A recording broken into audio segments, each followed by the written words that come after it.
नमस्कार, 24 का चैंपियन में आपका स्वागत है। मैं हूं मिहिर रंजन। अपने इस शो में हम रोज आपको 2024 के लोकसभा चुनाव की बारीकी समझाते हैं ताकि आप चुनाव को समझ सकें, देश को समझ सकें। पिछले 2 दिनों से लालू परिवार पीएम मोदी पर हमलावर था, लेकिन आज मामला थोड़ा बदलता हुआ सा दिख रहा है।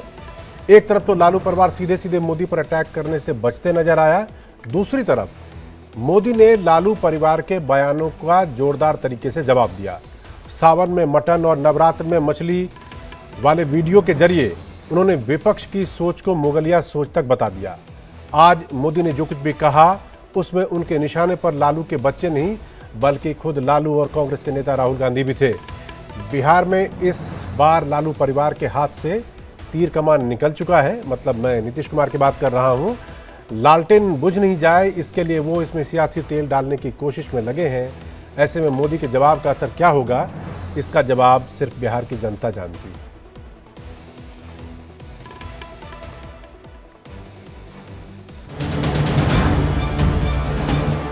पेट्रोल बॉन्ड के ऊपर मैंने उस पे कहा था कि अगर हम लोग आते हैं तो इसकी जांच कराएंगे और जो लोग इसमें दोषी होंगे उनको सजा दी जाएगी। पिछले 48 घंटे में क्यों बदला नजर आ रहा है लालू का परिवार? क्यों ना तो बयान में तल्खी है, ना ही चेहरे पर नूर? क्यों एक के बाद एक लालू परिवार के बयान में अब पीएम मोदी पर सीधा हमला नहीं दिख रहा? आखिर ऐसा क्या हो गया कि हेलीकॉप्टर से नई राजनीतिक शुरुआत कर रहे तेजस्वी यादव आज धरती पर आकर बयान दे रहे हैं? आखिर क्यों कल तक प्रधानमंत्री मोदी को सीधा जेल भेजने की धमकी देने वाला लालू परिवार आज पीएम के आसपास के लोगों की बात कर रहा है?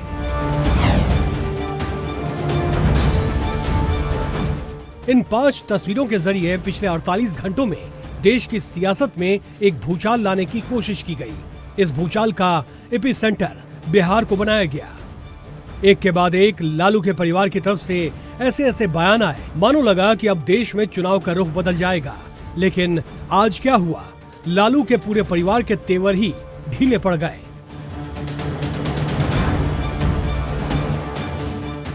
सबसे पहले देखिए लालू की सबसे प्रिय बेटी रोहिणी आचार्य, जो सारण सीट से उम्मीदवार हैं। उन्होंने आज अपने बयान में सीधा सीधा पीएम मोदी का नाम नहीं लिया। कल इनकी बड़ी बहन यानी लालू प्रसाद यादव की बड़ी बेटी मिर्जा भारती, जो पाटलिपुत्र से उम्मीदवार हैं, उन्होंने प्रधानमंत्री मोदी को धमकी दी थी। अच्छा, नरेंद्र मोदी जब बिहार में तो कहते हैं कि भ्रष्टाचारियों पर कार्रवाई हम करते रहेंगे। ईडी इतना कार्रवाई कर रही है, करना ही चाहिए। उनके अगल बगल जितने लोग भी सब पे कार्रवाई करना चाहिए। सकाए वॉशिंग मशीन में धुला करके अपने पास बैठा लिए, उनके ऊपर कार्रवाई होना ही चाहिए। कोर्ट ने जो टिप्पणी किया है इलेक्ट्रोल बॉन्ड के ऊपर, मैंने उस पे कहा था कि अगर हम लोग आते हैं तो इसकी जांच कराएंगे और जो लोग इसमें दोषी होंगे उनको सजा दी जाएगी।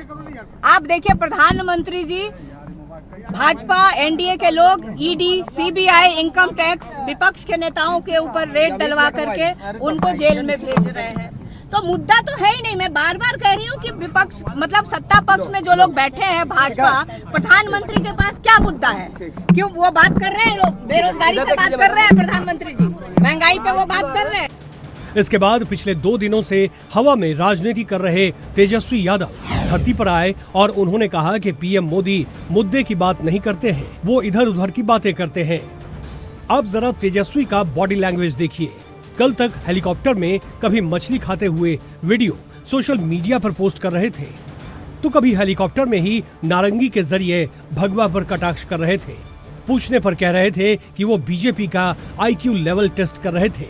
लेकिन लगता है बीजेपी के बयान में तेजस्वी के हेलीकॉप्टर की हवा निकल गई है। प्रधानमंत्री जी को कम से कम आकर के बोलना चाहिए था कि बिहार में अगर मौका मिलेगा उनको तो 5 साल क्या काम करेंगे। रोजगार, बेरोजगारी के बारे में बात नहीं करते हैं, पढ़ाई, दवाई, कमाई, सिंचाई के बारे में बात नहीं करते हैं। वो केवल इधर उधर की बातें करते हैं जिसका कोई लेना देना नहीं है, जिससे बिहार के लोगों की तरक्की हो सके, बिहार विकसित हो सके। दरअसल पीएम मोदी ने आज लालू परिवार पर ऐसी चोट की है जिसका असर अब दूर तक दिखेगा। जो सजा कोर्ट ने जिसको सजा की है, जो जमानत पर है, ऐसे एक मुजरिम के घर जाके सावन के महीने में मटन बनाने का मौज ले रहे हैं। इतना ही नहीं, उसका वीडियो बना करके देश के लोगों को चिढ़ाने का काम करते हैं। सावन के महीने में वीडियो दिखाकर वो मुगल के लोगों के जमाने की जो मानसिकता है ना, उसके द्वारा वो देश के लोगों को चिढ़ाना चाहते हैं। ये पहली बार नहीं है जब लालू परिवार पीएम मोदी पर सीधा हमलावर हुआ है। 2015 के बाद जितने भी चुनाव हुए हैं, चाहे वो विधानसभा हो या फिर लोकसभा, लालू परिवार हमेशा प्रधानमंत्री मोदी पर हमला करने से बाज नहीं आया है।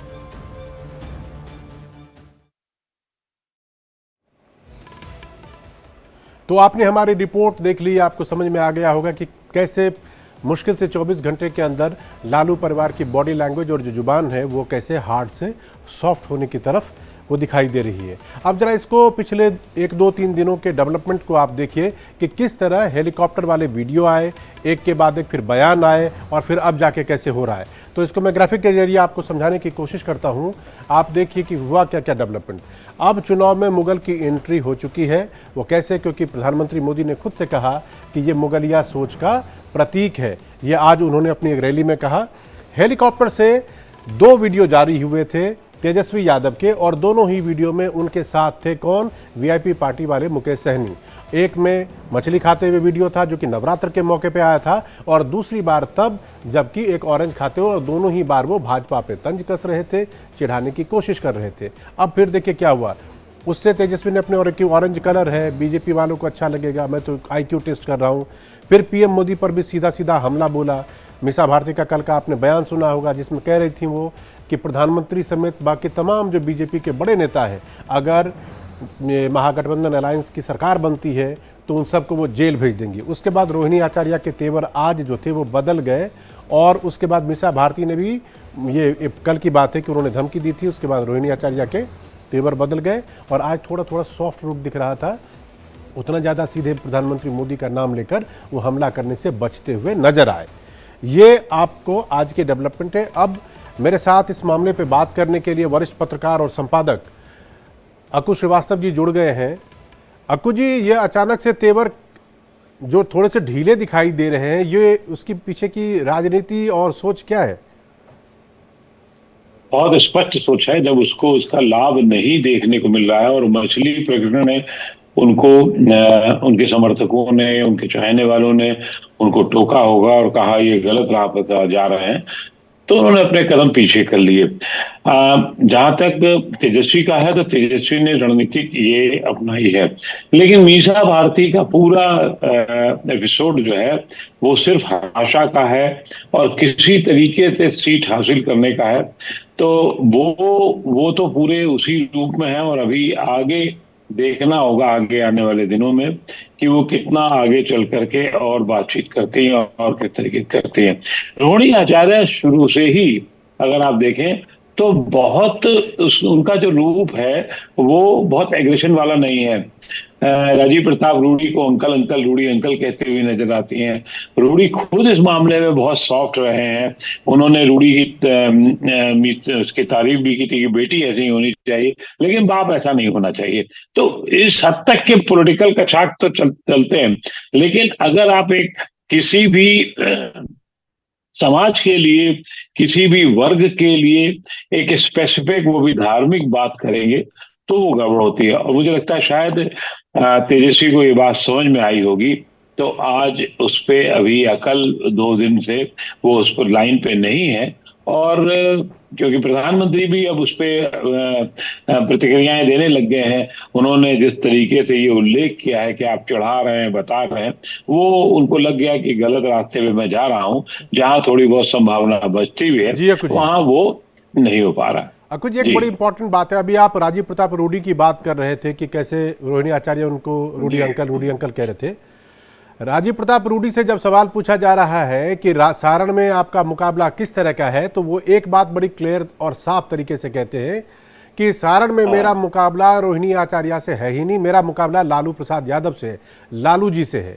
और आज प्रधानमंत्री ने जो बयान दिया, जो उन्होंने कहा, उसमें वो सावन में मटन की बात कर रहे हैं। और जो मटन की तस्वीरें, मैं चाहूँगा कि उसको स्क्रीन पे दिखाया जाए, उस तस्वीरों में सिर्फ राहुल गांधी के साथ देखिए लालू प्रसाद यादव भी हैं, यानी दोनों जगह, चाहे वो प्रधानमंत्री की बात हो जो देश से नेशनल लेवल पे उनको एड्रेस कर रहे हैं, या राजीव प्रताप रूडी जो कि कैंडिडेट के तौर पे कर रहे हो, टारगेट पे लालू यादव है, ना कि उनका परिवार और बाकी चीजें।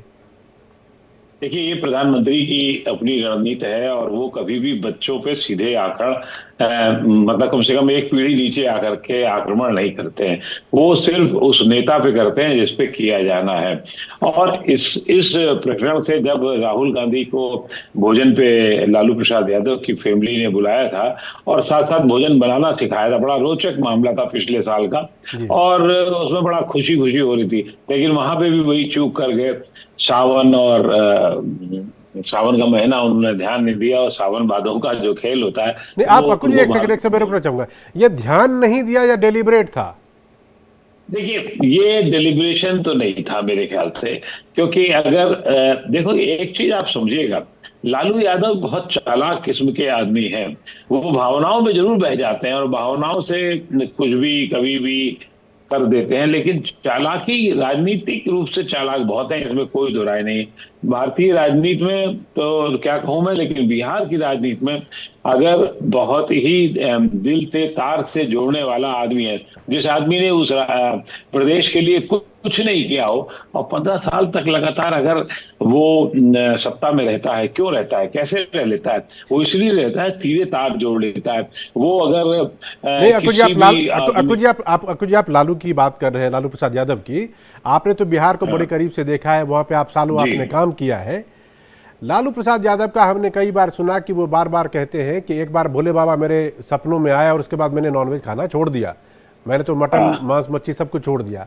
अब जब सब कुछ छोड़ दिया तो भोले बाबा का महीना सावन का, उस टाइम पर ये वीडियो बनाना, चलिए घर के अंदर उन्होंने राहुल गांधी को सिखाया भी होगा, इसको बना के बाहर निकाल के पब्लिसिटी का क्या मतलब है? ये राहुल गांधी ने वीडियो बनवाया था, जैसा कि मुझे बताया था, क्योंकि ये पोस्ट जो है वो राहुल गांधी की तरफ से हुई थी, उनकी टीम की तरफ से हुई थी। खैर, क्योंकि ये तय है कि आजकल राजनेता एक दूसरे भरोसा कम करते हैं, कोई ऐसी चीज ना होने पाए, तो उनके चेले चापड़ जो है वो सब बाकी आगे पीछे हमेशा रहते हैं वीडियो बनाने के लिए। राहुल गांधी से ज्यादा भारतीय राजनीति, मतलब बिहार की राजनीति में लालू यादव हैं। और अभी तो वहां राहुल गांधी एक तरह से गए ही नहीं है बिहार में, वहां उन्होंने शुरू भी नहीं किया। और कल बड़ा रोचक, अभी मेरे मित्र बता रहे थे कि शाम को जो सदाकत आश्रम है कांग्रेस का दफ्तर, वो बंद हो जाता है। इस राजनीति के भयंकर माहौल में आप जब लोकसभा का चुनाव चल रहा हो, दफ्तर में लोग नहीं हो सुबह दोपहर शाम में, तो ये बड़ी अजीबोगरीब बात होती है। तो लालू जी पल्स हमेशा पकड़ते रहते हैं, और लालू जी के साथ में ये अच्छा रहा है कि वो काम धाम कुछ ना करें, अपनी हिसाब से रहें, लेकिन वो पल्स हर आदमी की पकड़ के चलते हैं। तो वो जानबूझ के वो आदमी नहीं करेंगे, वो ऐसा मुझे नहीं लगता कि वो जानबूझ के करेंगे, मतलब भावनाओं में। अकुल जी आप कह रहे हैं कि लालू जी जानबूझ के उन्होंने ऐसा शायद नहीं किया हुआ होगा। आप तो बिहार को समझते हैं और जानते हैं, और जो वीडियो, दोनों वीडियो की मैं बात कर रहा हूं, एक तो सबसे ताज़ा वीडियो जिसमें मुकेश सहनी के साथ तेजस्वी यादव मछली खाते हुए दिख रहे हैं। आप ये बताइए कि बिहार में जिस एरिया की उस वीडियो में बात हो रही है कि खगड़िया के रहने वाले हैं, मिथिलांचल के साइड में ये मिलता है, ये चेचरा मछली है, ये तमाम चीज़ें, क्या नवरात्र में मछली खाना या नॉनवेज खाना बिहार और उसके जिस इलाके की वो बात करें वहां के लिए एक मुद्दा हो सकता है सियासी? क्या लोग इसे बुरा मानेंगे, या मल्लाह होने के नाते वो तो कहेंगे ये तो मेरे रोजी रोटी का सवाल, इसमें कौन सी बड़ी बात? ये हाँ, मल्लाह वर्ग के लिए तो ये बिल्कुल रोजी रोटी की बात है, बल्कि एक तरीके से कुछ हद तक गौरवान्वित कर सकते हैं कि साहब देखिए मल्लाहों का उन्होंने इतनी बड़ी बात की, ये क्या।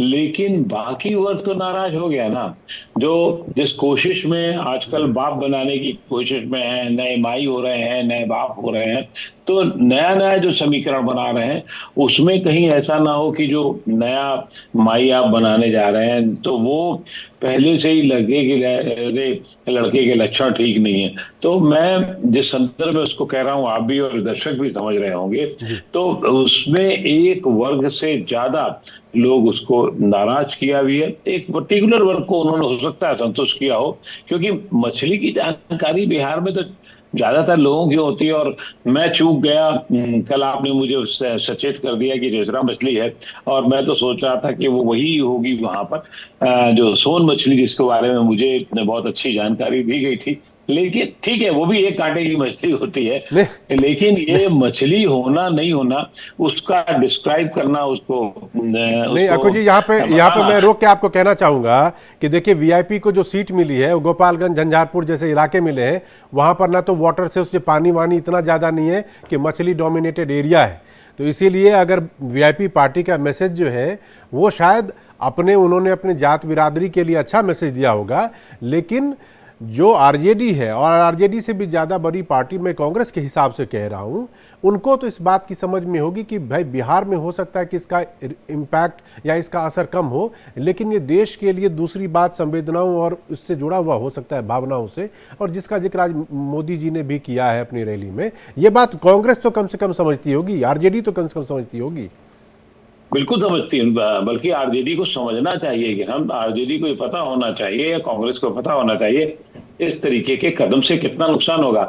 आप ठीक कह रहे हैं कि झंझारपुर वगैरह वहां पर कोई वाटर रिसोर्सेज के बड़े इलाके नहीं हैं, लेकिन पूरे बिहार में काफी बड़ा हिस्सा जो है जहां पे वीआईपी का वोट बैंक है, जो अब इनको आरएलडी में ट्रांसफर होने की उम्मीद के साथ इनको लिया गया है, वहां तो इन्होंने सोचा ही होगा थोड़ा बहुत इससे फायदा होगा। तो ये उस प्रक्रम की कोशिश थी। तेजस्वी की कोशिश बड़ी चालाकी वाली है, बदमाशी वाली थी, जिसको लोग नकारेंगे नहीं नकारेंगे तो वक्त बताएगा। लेकिन ये जरूर है कि एक वर्ग उनसे जरूर थोड़ा सा संतुष्ट हुआ होगा। जी अकु जी, आपसे चर्चा हमारी जारी रहेगी, बढ़ते हैं आगे और अब रुख करते हैं राजस्थान की तरफ, जहां पर बीजेपी 25 में से 25 सीट जीतना चाहती है। पिछली बार आप मिला जुला कर कह सकते हैं 25 में से 25 उनके पास थी, क्योंकि 24 उन्होंने खुद से जीता था और एक उनकी सहयोगी पार्टी जीती थी। लेकिन ये काम आसान नहीं है। इस बार दौसा, टोंक, नागौर, बाड़मेर समेत कई सीटें हैं जो बीजेपी के लिए मुश्किल खड़ी कर सकती है। ऐसे में पीएम मोदी समेत बीजेपी के कई बड़े नेता राजस्थान के दौरे कर रहे हैं, रैलियाँ कर रही हैं, रोड शो कर रहे हैं। आज पीएम मोदी राजस्थान के दौरे पे थे और वो दौसा में थे, वहाँ उन्होंने रोड शो किया। दौसा वही सीट है जहाँ से राजेश पायलट 5 बार सांसद रहे और 1 बार सचिन पायलट भी। बाद में परिसीमन के चक्कर में ये सीट रिजर्व हो गई और फिर वो वहाँ से नहीं लड़ पाए। इस बार जब मोदी आज वहाँ पर पहुँचे थे, वहाँ पर माहौल क्या था और वो क्या कुछ कहना चाह रहे थे, वो पहले देखते हैं, फिर इस पर बात करेंगे।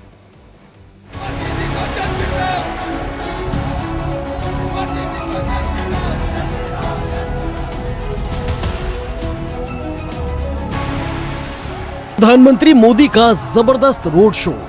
प्रधानमंत्री मोदी के इस मेगा शो में क्या बच्चे, क्या बूढ़े, क्या महिलाएं, सबका हुजूम उमड़ा हुआ था। लोग मोदी मोदी के नारे लगा रहे थे।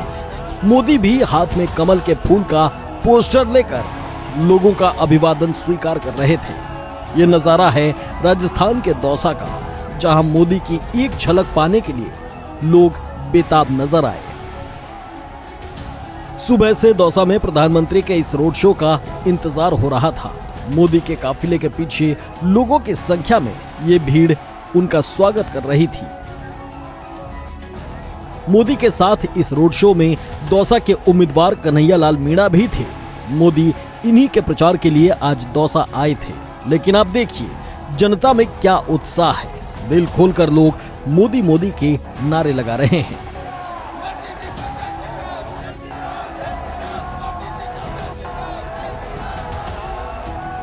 इस रोड शो के लिए 4 अलग अलग जगहों पर मंच बनाए गए थे और करीब 10 जगहों पर उनका जनता ने जमकर स्वागत किया। इस जनसैलाब को कंट्रोल करने के लिए भारी संख्या में सुरक्षा बलों की तैनाती की गई थी।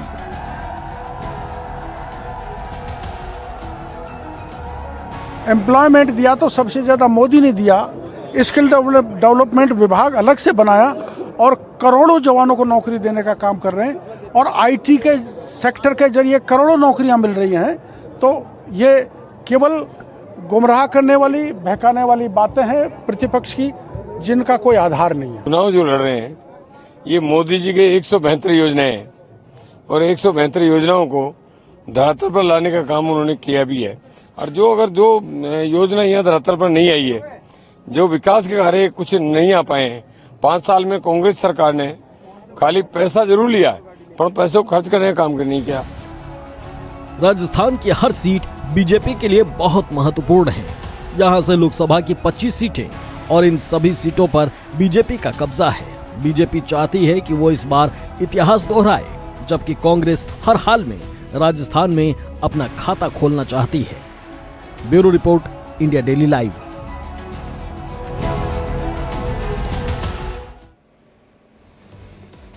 फिलहाल रुकेंगे यहाँ पर हम एक छोटे से ब्रेक के लिए। ब्रेक के बाद जब लौटेंगे तो आपको जिससे बात करेंगे कि आखिर राजस्थान का गणित क्या कह रहा है इस बार।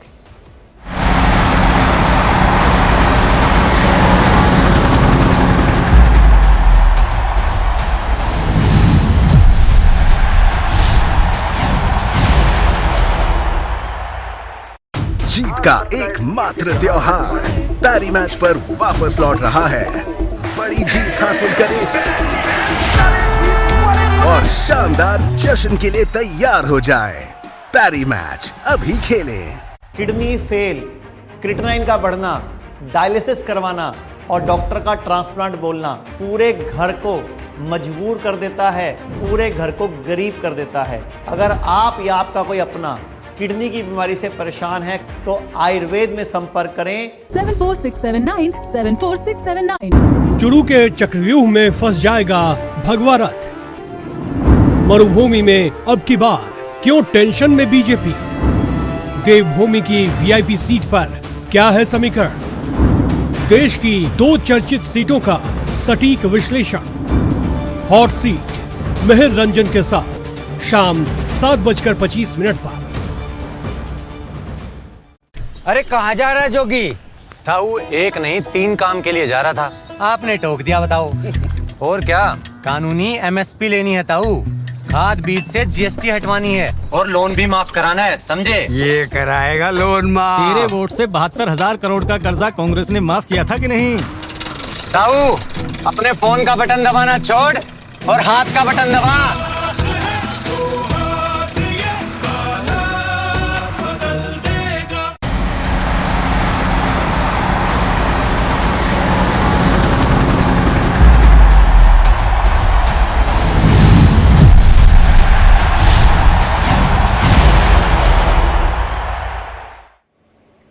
तो आपने दौसा का माहौल देख लिया कि जब प्रधानमंत्री मोदी वहां पर गए तो रोड शो के बाद वहां पर क्या कुछ हालत थी, क्या जोश था, किरोड़ीलाल मीणा वहां पर क्या कह रहे थे।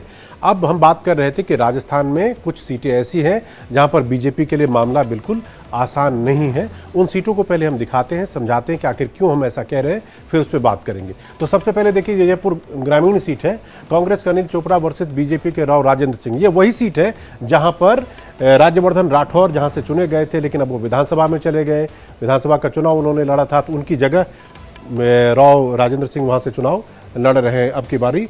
अनिल चोपड़ा जो है वो सचिन पायलट के करीबी हैं और उनकी जो है यंग जो नौजवान है उनमें उनकी पैठ और उनकी पॉपुलैरिटी अच्छी खासी है, इसीलिए कहा जा रहा है कि वो टफ फाइट वहाँ पे दे सकते हैं।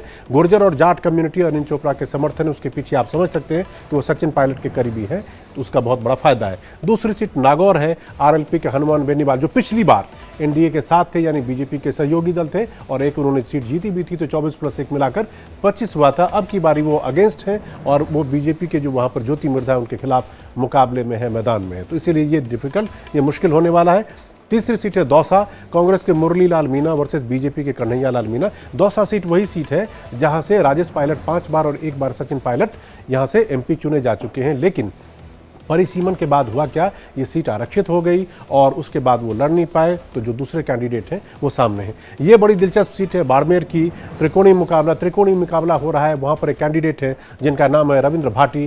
कहा यह जा रहा है कि जिस दिन वो नॉमिनेशन करने के लिए पहुँचे थे तो लगभग 1 लाख लोग उनके नॉमिनेशन में उनके साथ आए थे, यानी लोकल लेवल पर उनकी जो पॉपुलैरिटी है वो अच्छी खासी है और उस लोकप्रियता के भरोसे वो हो सकता है कि सोच रहे होंगे कि चुनाव में वो टफ फाइट देंगे।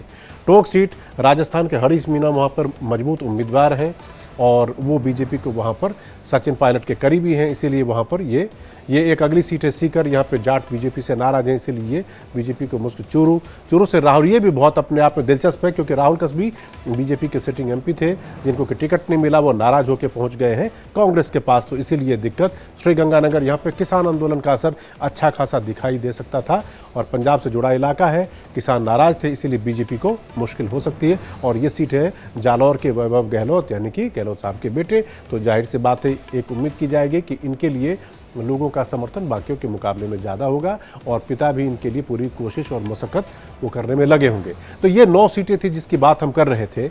मैं अक्कू जी की तरफ रुख करना चाहूँगा।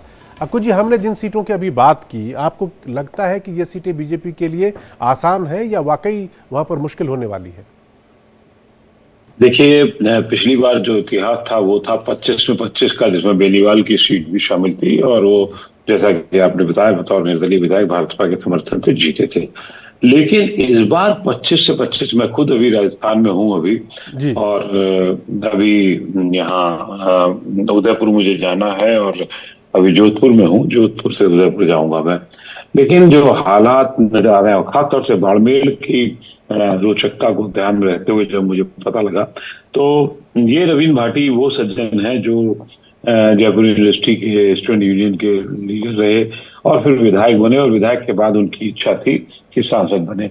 उन्होंने भारतीय जनता पार्टी से अप्रोच किया, लेकिन भारतीय जनता पार्टी नीति के हिसाब से वो कहीं फिट नहीं बैठ रहे होंगे और वो अब बाड़मेर से लड़े। आपने बिल्कुल सही कहा कि बहुत ही रोचक हिसाब किताब रहा इनके साथ। जब फोटो आई थी इनके जो नॉमिनेशन किया था, तो ऊपर से ली गई फोटो, ड्रोन से ली गई फोटो थी। कुछ कहा जा रहा था कि लगभग एक लाख लोग इनके साथ आए थे नॉमिनेशन के दिन। मैं कह रहा हूँ लाख नहीं भी हो या 1.25 लाख हो या 75,000 हो, वो एक अपने आप में सेंटिमेंट ऐसा रहा कि पूरी 25 सीटों पर भारी नजर आ रहा है। वो एक दिन का सेंटिमेंट जो है जिसकी हम आप चर्चा कर रहे हैं, तो ऐसा था कि पूरे चुनाव में भारी नजर आ रहा है और प्रधानमंत्री समेत भारतीय जनता पार्टी समेत सब लोग उसको लेकर के थोड़ा अपनी नीतियों को समझने की कोशिश करें, क्योंकि अब नॉमिनेशन हो गया तो कुछ किया भी नहीं जा सकता है। निश्चित रूप से ये सीट ऐसी है जहां पर भाजपा थोड़ा सा डगमगाई हुई है और काफी कुछ है। डगमगाने की कोशिश में आप अभी जोधपुर की भी सीट का नाम ले सकते थे, लेकिन जोधपुर अब थोड़ा संभल गया। जोधपुर बाड़मेर में कोशिशें हो रही है कि यहाँ अपने हनुमान जी के बाबा जी जो है वो अभी आकर के चले गए। रोज कोई ना कोई एक नेता, बड़ा नेता आ रहा है, स्मृति ईरानी आ रही है, बाकी और नेता आ रहे हैं। कुछ नेताओं का दौरा तो जारी रहेगा, चूंकि आप राजस्थान में और आपने बताया कि लगातार अलग अलग शहरों में आप जा रहे हैं, इसलिए छोटा सा कमेंट, उसके बाद हम शो खत्म करेंगे कि क्या राजपूत इस बार बीजेपी से नाराज है क्या? नहीं, राजपूत नहीं, लेकिन बटा हुआ है का इम्पैक्ट, हाँ बटा जरूर है। पायलट का जरूर इम्पैक्ट जो है वो जितना आपको लग रहा है, मुझे नहीं लग पाया अभी तक, हो सकता है आगे वो दिखे, लेकिन वो उतना नहीं दिख रहा है। पायलट खुद भी अभी बहुत दिलो जान से जिस तरीके से होना चाहिए वो शायद नहीं नजर आ रहा है, क्योंकि अभी भी पूरी जो कमान है वो अशोक गहलोत ने अपने हाथ रखने की कोशिश की है। वो दिन भर थोड़ा बहुत तो इधर निकलते हैं और बाकी फिर अपने बेटे के चुनाव के लिए जो बहुत फंसा हुआ है वो फंसे हुए हैं, उसमें लगे हुए हैं। और जगह भी थोड़ा बहुत कोशिश है, लेकिन मुझे यही लग रहा है कि 3-4 सीटें ऐसी जिसमें भारतीय जनता पार्टी सचमुच फंसी हुई है और भारतीय जनता पार्टी को मुश्किल होगी। बाकी सीटों पर कमोवेश वो निकाल जाने की स्थिति में है। जी अक्कू जी। जी, तो आपने देख लिया कि राजस्थान की तस्वीर आज की तारीख में क्या कह रही है। हमारी नज़र बनी हुई है सिर्फ राजस्थान ही नहीं, बिहार ही नहीं, बल्कि देश के अलग अलग हिस्से, अलग अलग राज्यों में, जहां पर हर जगह चुनाव होने हैं। तो 24 का चैंपियन आप लगातार देखते रहिए, आपको रोजाना खबरों का अपडेट मिलता रहेगा। हम यहाँ पर रुकेंगे एक छोटे से ब्रेक के लिए, ब्रेक के उस पार दिखाएंगे हॉट सीट।